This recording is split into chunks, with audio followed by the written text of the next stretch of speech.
Ayan guys, hi! Mami Park is here. So today, bibigyan natin ng hatol yung mga ipinakita ko sa inyo na features ng ating van. Ating Suzuki van PA64 model. So, ayan guys, sana hindi nagbabakil ano. So ituloy na natin guys, yung naudlot natin kaninang video kasi naging busy. Ayan. So, from the start na nag-order kami nito. So, I was looking in online kasi gusto nga namin, ito yung napag-desisyon na namin ni Daddy na sasakyan, na bilhin. Kasi unang-una, yung mga kinonsider namin is yung parking po kasi. So, talagang gumawa pa ako ng paraan talaga. Humingi ako ng favor doon sa may-ari ng dati namin tinitirhan na dito din sa Willow Bend, na ilipat kami sa mas spacious at magkaroon ng parking. So, di ba na nag-vlog ako na lumipat kami ng bahay kasi nga kailangan namin ng parking dahil nga we're planning to buy this car. So, konti lang yung space na meron kami and kaya maliit lang na sasakyan ang kailangan namin. Aside from that, ito talaga sasakyan na to, hindi talaga ito yung gusto ko at hindi ito yung pangarap ko. Alam naman ng lahat yan, kahit sino. Ang gusto ko talaga L300. But given the situation na we are on tight budget, and then kasama pa na bumili tayo ng lupa, inuna muna din natin yung properties, and then ang dami nating gastos, ang Daddy Park nyo, kakauwi lang, nag-iingat kami na gumasta ng pera, ganyan. So considering our capacity to buy, na kung alin yan lang yung pinaka-least need namin. So kaya, pumayag na ako kay Daddy. Kasi unang-una, ayaw namin na meron kaming magiging utang. Kaya hindi na baling yung sasakyan kahit second hand lang siya, recondition or whatsoever.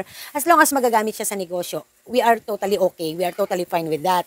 Kasi nga, we are just living within our means. Okay? So, wala kaming pang extravagant. That is the truth. Kasi mas gusto namin sa negosyo, dito sa tindahan, i-full blast kung ano man pa ang matitira. Okay. So, yun yung mga kinonsider namin why we came up with this decision. Another thing and more important is yung kaya kong i-drive, na kapag nag-aral ako mag-drive, ay maida-drive ko. Yung hindi ako basta ma-aksidente kasi maliit lang yung sasakyan, less yung blind spot. Diba? Kasi for the very first time din kasi, ngayon lang ako mag-aaral mag-drive kung sakali ng ganitong sasakyan and gagamitin sa panghanap buhay. So, all of that, we considered. Yung kung alin lang yung kailangan namin, kung alin lang yung kaya ng aming ng kapasidad namin, no? Ika nga talaga is living within our means. So, nahirapan kami. Before pa June 30, nahirapan talaga kami maghanap kung saan kami kukuha. Sabi nila, meron daw dito sa may bandang Olongapo, meron daw sa Cavite, something like that.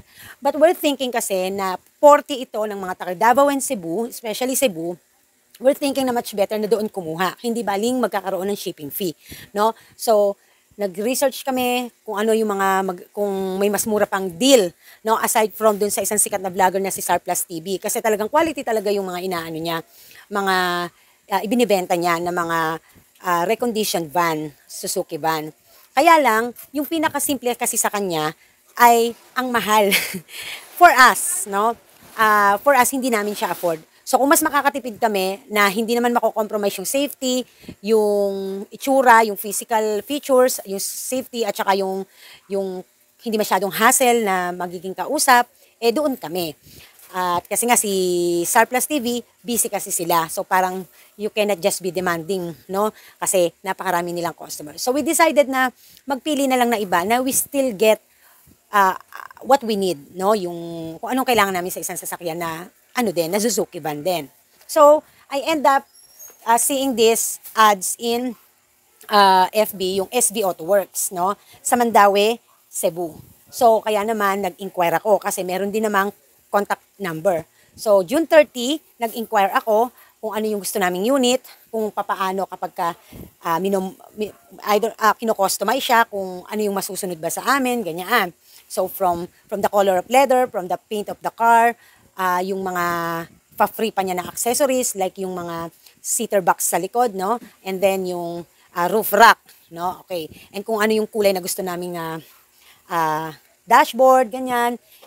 And yung mga leathers ng upuan, ganyan. So, sa amin yung masusunod yon. Now, kung may idadagdag pa kami, I don't know, baka maybe magdadagdag din kami syempre ng bayad. So, June 30, nag-inquire, nag-finalize na ako. However, we need to give down payment, 20,000. So, nag-deal kami na 230 lamang yung babayaran namin sa sasakyan, including na ang shipping fee. So, all in na yon. So, pero required kami na mag-down ng 20,000 to start na gawin na yung sasakyan. Ngayon, so napili namin Suzuki van na DA64 ang unit. Yun yung gusto ni Dading model. Kasi nga, spacious, malaki, mataas ang ceiling niya, mataas yung roof niya. So, maganda. Then, after that June 30 inquiries, yung sa down payment, hindi kagad ako nakapag-down kasi nga, hindi ako basta makaalis kasi 'di ba busy ang mami dito sa store. And bukod pa diyan, si Daddy nagpapalit pa ng pera kasi ayaw dito sa BDO dito na magpalit ng Canadian dollar. So si Daddy nakapagpapalit pa talaga ng Canadian dollar talaga sa North EDSA nung umalis sila ng mga bata nung minsan na nag-ayos siya ng alien card niya at saka ng visa. So July 6 nakapag-down na ako. Pero bago pa yan, maya-maya araw-araw kinukulit na ako nung taga SV Auto Works. Inukulit ako, yung agent doon. Hindi ko alam kung siya din yung may-ari or what. Kinukulit na ako. Eh sabi ko, wait lang po, kasi hindi nga ako makalabas. Tindera ako guys. So syempre, nairita na rin ako, pero siguro ganun talaga, no? Agent yun siya or nagbebenta, so talagang kailangan makulit. However, nung makapag-down na ako, June 6 nag-down na ako, then naggawa na ng GC. So kasi sabi ko, anong habol ko after that? And then pina-check ko talaga sa BDO Bank kung yung may-ari ng account ay kung nakapangalan ba sa personal na pangalan o nakapangalan sa company. Good thing naman, nakapangalan siya kay mismong SB Auto Works. So kahit papano, medyo nakakampante ako. Actually, ayaw magbigay ni BDO ng information. Sabi ko, meron po akong kopya ng account kasi po magda-down po ako dito ng pera, magde-deposit po ako kasi bibili po ako ng sasakyan dyan sa company na yan. Gusto ko lang pong malaman kung legit po na SB Auto Works talaga yung account name ng account na to. So, bilang client nila, o de, syempre, ma'am, opo, SB Auto Works po nakalagay. Okay, maraming salamat kasi malaking bagay ito. Chinecheck ko lang kasi baka mamaya, sinend nila sa akin na SB Auto Works yung nakalagay, pero ang totoo, baka mamaya, nasa personal na pangalan ng tao. So, syempre, checking din tayo kasi we are transacting through online lang, di ba? Through balbal usap. Eh kung ma-scam tayo, di ba? Okay, so isa yan dapat sa kinukonsider nyo pagka nakikipag-usap kayo through online, ano? Checking, background check, and more search. So, August 1, July 6, nakapag-update na ako. Ay, nakapag-down na. So, dun din sa GC, sinabi din na wag daw yung parang wag ka dapat makulit kasi hingi ka ng picture or ng progress kasi syempre busy ang company, hindi lang ikaw yung ginagawa nila ng sasakyan, so dapat matuto kang magkaroon ng paghihintay at syempre may mga nangyayaring mga delays tulad ng weather, ganyan, hindi makapag-paint kasi through bad weather, so may mga factors to consider, ganyan. So, yung mga usual na policy. So, ibig sabihin, hindi ako kumibo ng pagkatagal-tagal. Dahil binigyan ko ng time eh. Kasi kahit atat ako na asan yung gagawin, any progress, ganyan, di ba? Kahit man lang weekly. So, binigyan ko pa rin ng time. So, August 1, nag-update ako. Guys, hindi sila sumasagot sa GC. Sinisin lang nila. Tapos yung isang agent na nga sa akin, na nakausap ko, may mini-mention pa niya yung mga ka-member doon sa GC. Pero sinisin lang. Walang nag-update sa akin kahit isa. So, yun yung pinakapangit, no? Yung customer service. Hindi marunong mag-update, hindi marunong mag-asikaso ng customer. Tipong parang ikaw pa yung mangangapa. Kung di ka manggagalaite, hindi ka nila papansinin. Parang ganon. So, SB Auto Works, work out on that. Napaka-pangit ng customer service nyo. Honestly. So this is ayoko na kasi ng gusto ko talaga, kilala nyo naman ang Mami Park, no? I will be honest, no? Yun talaga ako. Kasi sana man lang, di ba, magkusa sila na mag-update, no? Yun ang tamang customer service. Nako, ang sarap ng maging manager nitong SB Auto Works eh. Kasi tiyak ko, pag ako naging manager niya, hindi ako papayag na ang mga customer ko hindi ma-update, no? Ayan, kasi kilala nyo naman ang Mami Park when it comes to customer service, diba? So, August 8, nag-update po ako ulit. Di pa rin sila sumagot, guys. August 9, sumagot na sila, no? And then, nagtatanong na ako kung kailan yung target shipping. Kasi, nag-update sila, sumagot sila pala ng August 9, and then,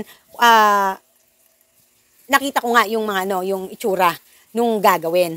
So, hindi ko na mailalagay dyan kasi baka masyal. Pero sige, kung may picture ako, ipapapap ko dyan kung ano yung itsura nung i-re-recondition nila. Kung kaya ko pang i-edit, no? So, nung August 9, kasi sabi ko, kailan gagawin? July 6, nag-down na ako. August 8 na. Wala pang progress. Ano pa rin, sira pa din yung van. Hindi pa ginagawa, no? So, nainis ako, pero pinilit kong kinakalma yung sarili ko. Kasi hindi ko nga sila inistorbo ng ilang weeks eh, di ba? Ang usapan 4 to 6 weeks lang ang expected na ay ma-ship na. So, isang buwan na. Wala pa din. Oo, isang buwan na dahil July 6 Tapos August 8 na August 1 to 8 nag-a-update ako. Sin lang sila ng sin sa GC. So August 9 nga tiningnan ko yung progress, yung shipping target at saka yung yon, no? So wala pa din. Tapos August 16 to 17 nag-update ako. Sinend na nila sa akin yung gawa na yung sasakyan, buo na. Guys, from August 9, 10, 11, 12, 13, 14, 15, 16, 17. 9 days, 9 to 8 days. Imagine, kaya naman pala nilang gawin yung sasakyan ng less than 10 days lang. Pero ang hiningi nilang palugit, kay tagal-tagal. Minadali lang nila nung mga moment na yon kasi nga, tatalon na naman ang another month. Diba? Kapag hindi pa sila nag-update, 1.5 month na. So, August 18 nag-update, wala pang roof deck. Roof deck na lang yung kulang. Tapos sabi ko, yan na ba yung nyo, ganyan, ang dumi. So August 18, nag-decide na talaga si Daddy Park kasi hindi na maganda yung nararamdaman niya. Kahit gastos sa part namin, bumiyahe si Daddy ng Cebu para lang siguraduhin bago ma-ship yung sasakyan ay na-check na ng Daddy. So, kung bumiyahe siya, di ba guys, nung binlog ko yan, bumiyahe si Daddy para lang i-check yung sasakyan. And talagang, napakarami niya talagang disappointments, no? Napakaburara nilang gumawa, napakaduming gumawa, sa totoo lang. No? So, hindi to paninira, ito review ko to, kasi customer ako. It's my right na reviewin ko kung ano, dahil unang-una, bago pa malaman din yan makarating sa amin, sinabihan na namin sila. Sinabi ko ng ayusin, linisin, siguraduhin malinis, walang iba yung perfect, iba yung hindi talaga iba yung walang maraming sablay, magkaiba 'yon. Hindi ko inaasahang maging perfect kasi alam kong recondition 'yon. But yung mga things na kailangan dapat na unang-una yung kalinisan at kaayusan nung paggawa ay yun yung after kami at yung safety, no? So mamaya ipapakita ko diyan sa inyo yung video, okay? So hanggang sa last August 23, last day na ni Daddy, before mag-flight si Daddy, bumalik siya doon sa yard and then binayaran na din niya yung kulang na 210,000 yata yon. So, inayos na. Tapos sabi nga ni Daddy, yung mga concerns niya bago i-ship. Tapos sabi namin, bago i-ship, picturean ulit sa amin yung lahat. Ultimo makina, ultimo lahat. Hindi sila sumusunod, guys. Hindi sila nag-a-update. No? Pinakita nila yung picture, papaship na nila. So, doon talaga ako disappoint. Hindi nila, sinabihan pa namin, bago muling i-ship, ipakita ay yung final. Wala, hindi talaga sila nag-a-update at hindi talaga sila masyadong no? Nanggigigil na yung customer, wala pa silang pakialam. So, sobrang disappointed talaga ako. And then, next thing is, nakabalik na si Daddy, no? August 24. So, August 28, nag-send sila na i-ship na. And they expected nito, after 3 days, dadating yung sasakyan. Di ba guys, nung nakaraan, nagbagyo 1 linggo. So, nag-arrive na sa Manila, hindi ma-pull out kasi nga, naka-floating lang daw. Kasi nga, malakas ang ulan, bagyo. So, September 7, parang okay na, pwede na namin i-pick up. So, nag-decide kami na September 9 na lang. Instead na, Webis yun September 7 yata. Namin, pwede na daw i-pick up. Pero nag-decide kami na September 9, Sabado. Kahapon ba yon? No, isang araw. Kahapon ba kami umalis? Oo, kahapon. Po kasi ngayon linggo. Sabado kahapon. So, pinuntahan na namin at pinick up na nga namin. Okay. So, yun yung naging ganap. Okay? So, yun yung na-experience namin when it comes to customer service sa SB Auto Works. Okay? So, hindi ko alam kung ako lang yung nag-iisang ganito na naka-experience, na timing sa akin, or may mga naka-experience na iba, hindi lang makapag-review, hindi lang makapagbigay ng honest review, or whatsoever. Kasi si Mami Park, nagbibigay ako ng honest review. Kasi marami tayong viewers tiyak na magkakaroon ng interest na, oy, si Mami Park kasi mahigpit yan, no? Maano yan, stricta. So, syempre, aasa kayo na magbibigay ako ng honest review, no? Kasi hindi tayo mag-sugarcoat dito. Unang-una, hindi naman ako bayad ni SV Auto Works. At ako ay bumili talaga sa kanila. Customer nila ako. Okay? So, ayan. So, again, hindi to paninira. Experience ko to. Okay? Now, punta naman na tayo doon sa video. Kung alin naman yung mga bagay na na-experience namin while bringing fighter, diba? Fighter na yung name, while bringing fighter here, and yung mga kung ano siya nung dumating sa amin. Kasi wala kaming time, guys, na isa-isahin doon sa may shipping, sa gotong shipping line, yung item. Kasi naghihintay sa amin yung staff na umuwi na kami, umalis na kami. Kaya wala kaming time doon. Nag-video lang kami ng mabilis. Kasi nga, pina-start lang namin yung sasakyan para kung umaandar pa ba. Dahil nga, na-stock up. So, sabi ko, kuya, wait lang ha, aalis na rin kami. Kasi chinecheck lang siya, syempre alis. So, habang chinecheck ni daddy at pinapaandar niya, pinapainit niya, nag-capture ako ng video. Kaya meron kayong nakita doon sa part 1. Kasi, yun ang naman yung gagawin natin talaga, di ba?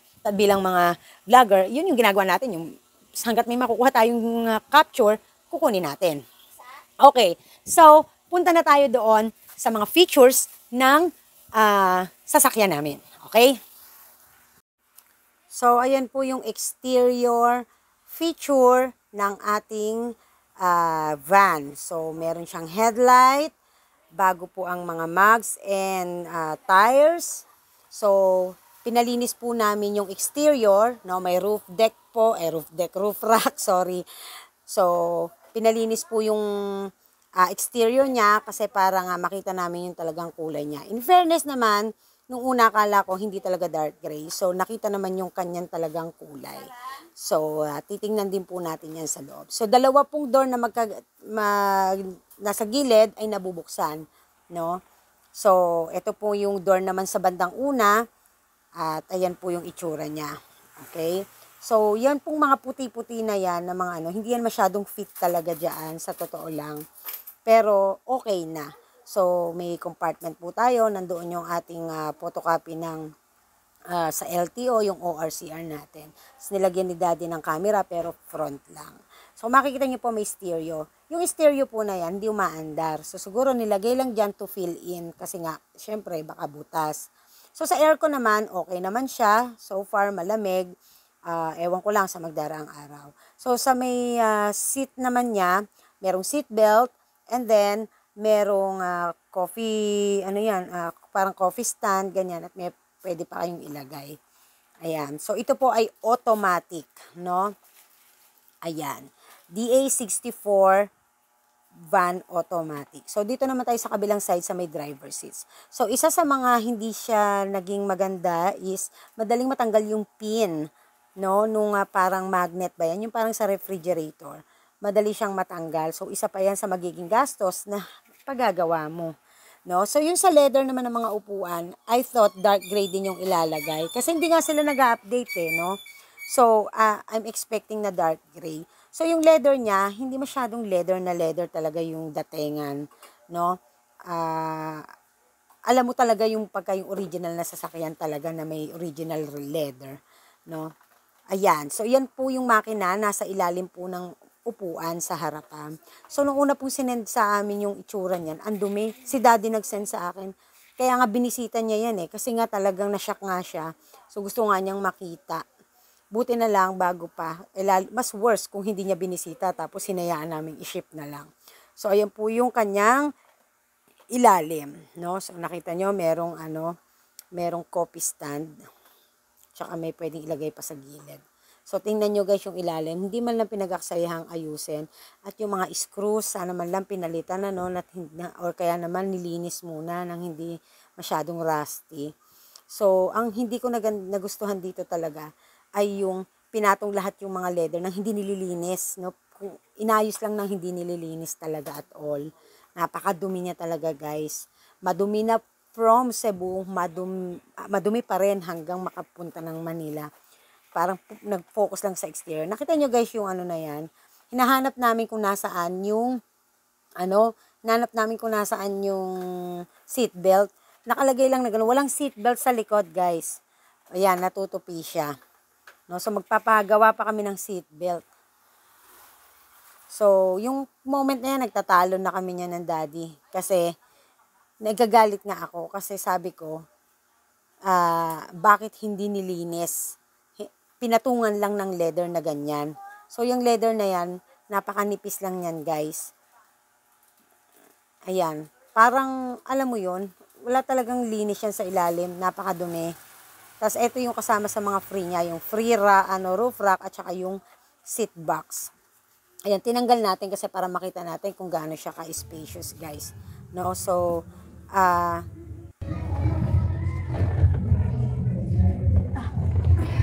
higa ka na dito na. Tingnan natin.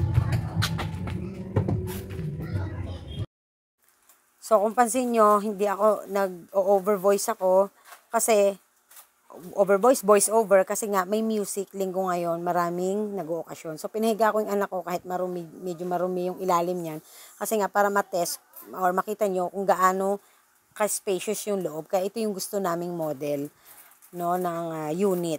So napaka-spacious niya talaga.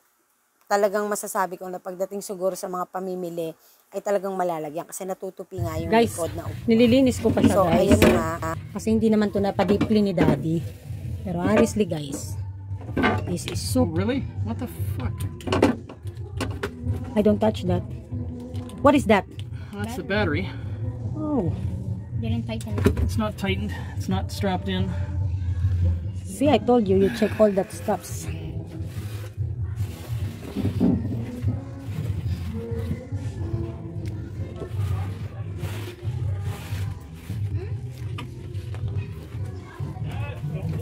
Ayan guys, so naglilinis What ako. did you say? Sa totoo lang nagagalaiti si Daddy. Just keep clean. Galit si Daddy. Yun yung What guys, the keep nilito. clean? Ang kapal ng dumi niyan guys. What box? Diba, That? Manu, tinan nyo naman yung nalinisan na part sa hindi nalinisan na part, diba? Eh, that's a box, Grabe, ah. napakadumi. Pinatong lang na talaga yung, yung leather. O, tingnan nyo guys. O, diba? Isipin nyo yan, o. Nagra-rusty na. Guys, so may Diba? nakita pa kaming, tissue? Wet wipes. 2020 from Japan. Nandito pa, guys, oh. O, diba? So, sinasalampak lang nila. Hindi nila inatrabaho talaga na malinis. So, shout out SB Works, ha. Na talaga mapala sa inyo.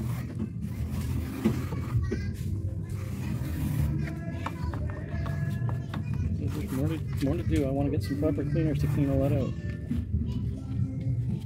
So, third. Heavy duty.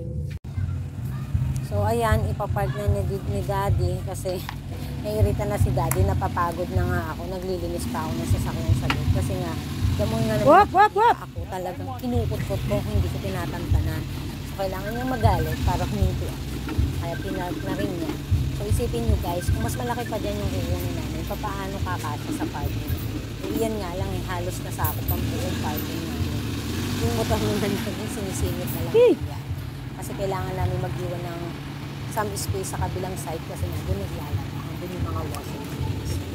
Don't hit So, hindi ko alam kung paano ko matututunan yan na magparada ng ganyan.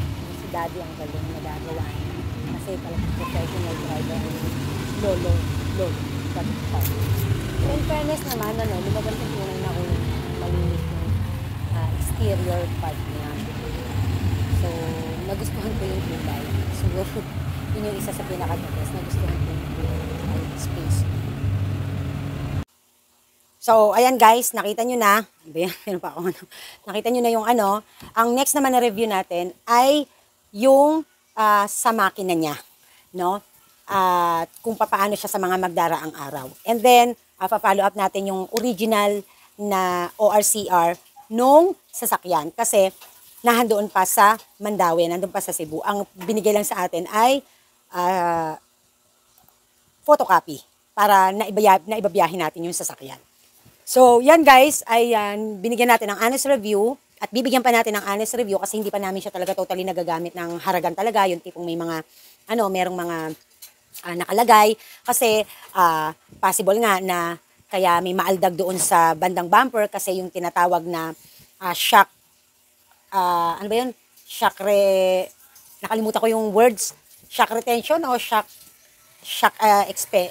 basta yon yung term. Kasi nga, kumakalda, parang maingay.